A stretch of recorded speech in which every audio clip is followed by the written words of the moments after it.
Suatu hari, Sabita, Dery, Nisa, dan Raisya sedang berdiskusi untuk lomba poster yang mereka ikuti. Tema poster mereka adalah cinta tanah air dan semangat nasionalisme.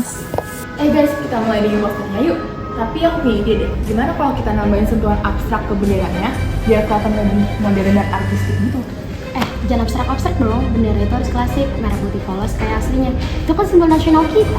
Tapi menurutku kita bisa tahu nambahin motif batik di samping-sampingnya, terus nambahin motif Garuda di tengahnya biar ngasih unsur budaya Indonesia. Bentar dulu dong, bendera merah putih kan sakral. Kita nggak boleh mengubah-ubahnya. Kita harus menghormati simbol negara kita sendiri. Tapi lebih kreatif kalau benderanya dibikin abstrak dong. Nah iya tuh benar, tinggal ditambahin motif aja tahu. Tapi jangan terlalu abstrak. Bentar dong, dengerin dulu. Wah, kenapa lu buat begini? Poster masih kosong tuh. Kita nggak bisa sepakat, Pak. Ide kita semua berbeda. Dulu pojok-pojok kita berbeda-beda, tetapi dia bersatu demi satu bendera. Kalau kalian fokus pada perbedaan, maka akan hilang makna bendera itu sendiri. Mungkin Pak Azan benar, kita harus saling kerjasama, bukan saling maksain ide. Gimana kalau misalkan kita gabungin semua ide kita? Bendera merah putih masih jadi elemen utama, tapi kita gabungin semua ide-ide kita. Tapi bendera nggak boleh diubah kan? Kita mau membuat bendera, Den. Kita cuma nambahin makna di sekitarnya aja. Mereka pun setuju untuk menambahkan kesan batik di bendera yang mereka buat di poster. Mereka juga menghabiskan hari-hari mereka untuk membuat poster ini, berdiskusi hingga akhirnya poster mereka pun selesai. Keesokan harinya, mereka pun menghampiri ruang panitia untuk mengumpulkan poster mereka. Permisi kak, kami dari kelompok 5 yang mengumpulkan poster yang telah kami buat di sini ya kak. Maaf, tapi poster ini tidak memenuhi syarat. Bendera merah putih tidak boleh dimodifikasi. Tapi kita hanya menambahkan kesan batik di benderanya, Kak. Aturannya jelas, bendera merah putih harus polos.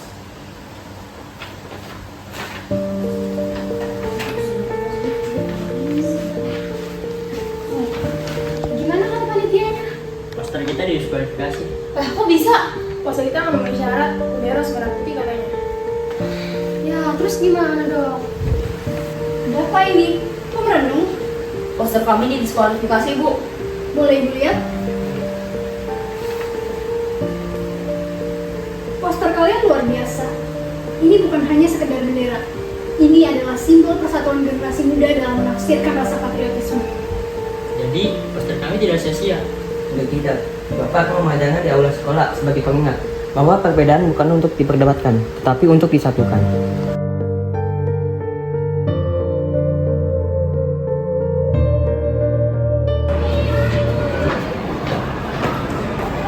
Bentar, kayak poster kita ya? Iya. Coba telepon yang lain.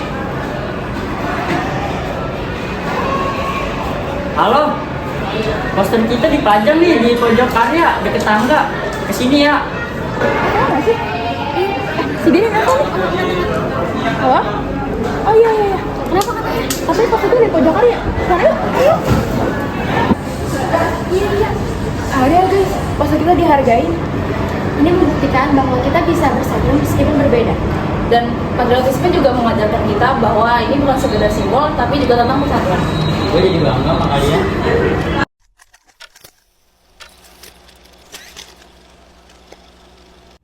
Di dunia yang terus berubah, kami percaya perbedaan adalah kekuatan.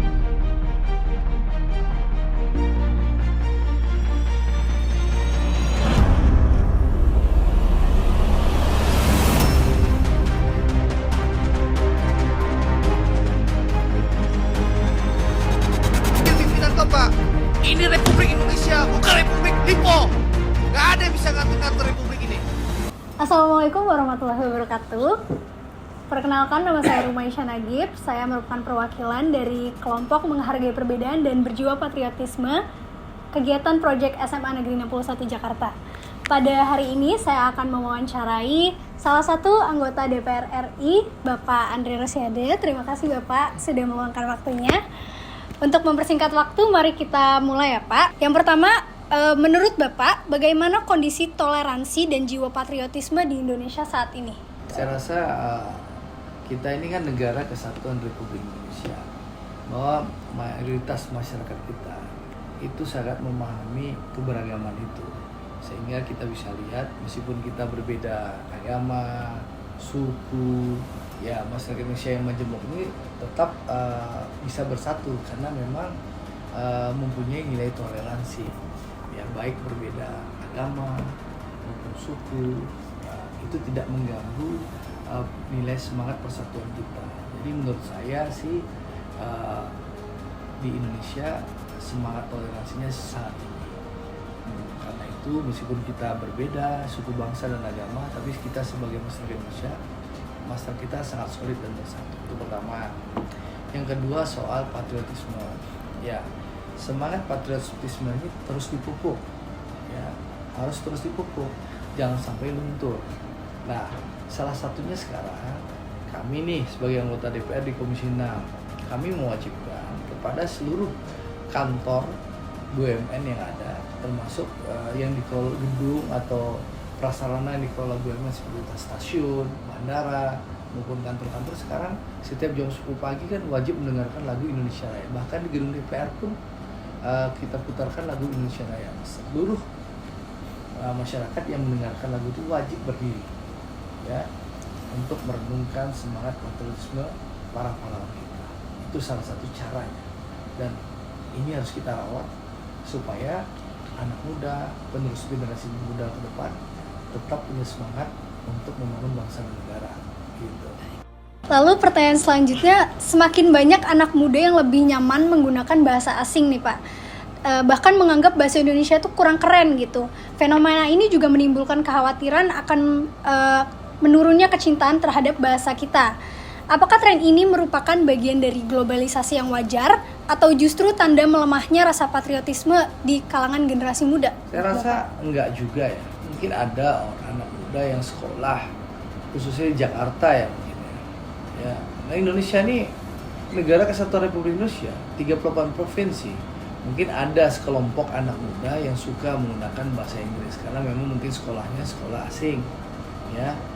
Ya, lalu ada kewajiban di sekolahnya menggunakan bahasa asing. Tapi mayoritas anak muda kita tetap menggunakan bahasa Indonesia. Jadi tidak ada jiwa nasionalisme bentuk. Dan juga teman-teman itu mungkin kebiasaan di sekolah. Jadi dia untuk memperlancar bahasa asing, dia menggunakan bahasa asing karena kewajiban di sekolah. Tapi yang perlu diketahui, orang Indonesia punya nasionalisme yang sangat tinggi. Contoh apa? Contoh lihat pertandingan sepak bola. Kalau timnas Indonesia main di luar negeri, itu orang-orang Indonesia yang ada di negeri tempat timnas kita bermain ataupun tetangga akan datang mendukung. Menunjukkan apa? Warga Indonesia dimanapun punya nilai nasionalisme dan patriotisme yang tinggi. Baik Pak, pertanyaan terakhir. Generasi muda saat ini dihadapkan pada arus informasi yang sangat deras dengan paparan terhadap ideologi asing, liberalisasi budaya, serta tantangan dalam mempertahankan identitas nasional. Nah, apa pesan Bapak untuk generasi muda nih biar lebih aktif dalam menjaga toleransi dan keberagaman tanpa kehilangan jati diri sebagai bangsa Indonesia? Ya, ini peran keluarga penting, peran orang tua penting, peran lingkungan penting, ya, bagaimana anak muda memahami jati dirinya. Ya, ini PR kita bersama. Saya rasa ini peran kita semua, keluarga, orang tua, sekolah, ya menurut saya ya, supaya tidak kehilangan jati diri dan semangat patriotisme dan nasionalisme itu, ya sekali lagi ini kerja bersama. Dan tentu pemerintah harus juga bekerja keras, ya, memastikan siapapun rakyatnya nyaman sebagai warga negara Indonesia. Tapi saya yakin pemerintahan Presiden Prabowo akan bekerja keras memastikan seluruh rakyatnya, seluruh tumpah darahnya akan mendapatkan kesejahteraan sehingga masyarakatnya nyaman dan tentu akan tumbuh nilai nasionalisme dan patriotisme sehingga tidak akan luntur tapi akan bertambah. Terima kasih Pak Andre atas jawaban dari wawancaranya yang sangat bermanfaat dan semoga bisa membantu kita semua dalam meningkatkan rasa nasionalisme dan patriotisme kita. Sekian wawancara dari saya. Wassalamualaikum warahmatullahi wabarakatuh. Mereka! One is the loneliest number that you'll ever do. Two can be as bad as one. It's the loneliest number since the number one. One is the loneliest number that you'll